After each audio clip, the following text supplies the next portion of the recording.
Once you become aware, you start seeing yourself in a new light, and you start seeing the ego. The ego is exposed, and one of the amazing things is words and talking and speaking to others and communication.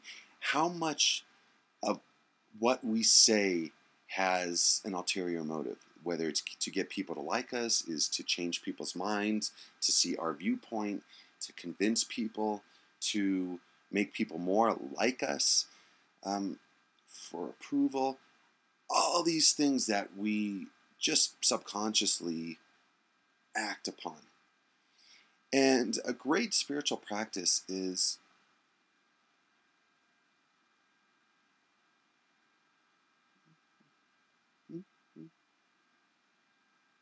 listening. Just listening, just being, observing, and giving people our attention. Not necessarily to their words, while that is important, but to their being, to their energy. And it's really transformative in relationships to be present with the person when they're speaking. Because our mind, most of the time, says, oh, what am I going to say? What's my reaction? I need to say something smart, something witty, something impressive. And there's just something so alluring about people that live in this space. And it so rarely happens that you'll be amazed when you start practicing this with other people. It's like you're subconsciously, subliminally saying to them, I love you just the way you are. I don't need to change you. I don't need to fix you. I don't need to convince you. I don't even need to impress you. And it also, it says, I have an inner confidence that I don't need to manipulate you. I don't need to control. I don't need to influence. I'm at peace with who I am as I am, and I'm at peace with who you are as you are. There's something so wonderful about this type of communication, and it so rarely happens. So try practicing that, and it'll be difficult. Practice it for a minute here, a minute there, and then it'll slowly expand. And then take that same practice and do it with ourselves. Just listen to our intuitive self. Our minds are so distracted. Cell phones, radios, televisions, people, shopping. We're always busy. And listening. Listening is such a transformative spiritual practice. Listening to the trees, listening to the birds, listening to the water. Run while you're washing your hands. Just listening, just slowing the mental process. And simplifying is not just with possessions, but simplifying all areas of our life. And today we'll just talk about what we say.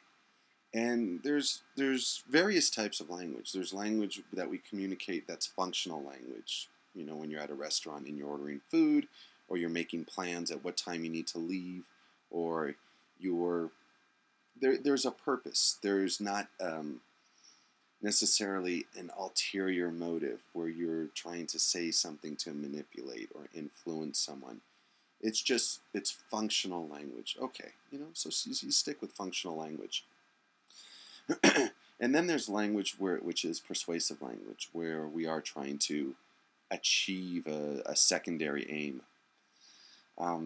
This can be with, just impressing people. This can be with the need of having people like us. Okay, so let's try to minimize in our speech. And let's see, and the third is, I would say, like educational language, where we're teaching. We're either being taught or we're teaching someone something, helping a child do homework, or giving someone directions, or that someone asks for our advice. And I'm sure there's more, but let's just keep things simple. Let's try to be aware of what is the purpose when we speak. So even our words now become purposeful. And then there's just a lot of excess verbiage. That just words because we want attention. We want to feed the ego. And I think that's the key, or what I want to talk about today, is that type of energy we spend. Because when we speak, we're spending energy. We're spending our life energy, and we're trying to achieve something. And is it necessary? If it's not necessary, we can harness and keep that energy, and we can practice just being without speaking. Very difficult. And it's funny because most people, majority of what most people say is it's unnecessary. It's not something that needs to be said. And that oftentimes there is more power and influence, if that's your intention, on silence, on stillness, or very little verbiage, very little words, simplifying what comes out of our mouth. And what you find as you start becoming aware, you say, oh, I really didn't need to say that. And oh my gosh, I didn't even realize I was trying to manipulate a situation. I don't need to say that. And then you enter a slipstream of life where the right words come at the right time. It's not coming from the mind and the ego. It's coming from somewhere deeper. Wow. What I just said, that simple piece of advice, was very powerful. And it's, most people speak and it's like a shotgun approach. Their words are just scattered everywhere. And once you start becoming attuned to what you say, your words become precise, efficient, effective, and powerful. I'm out of words. Thanks for listening.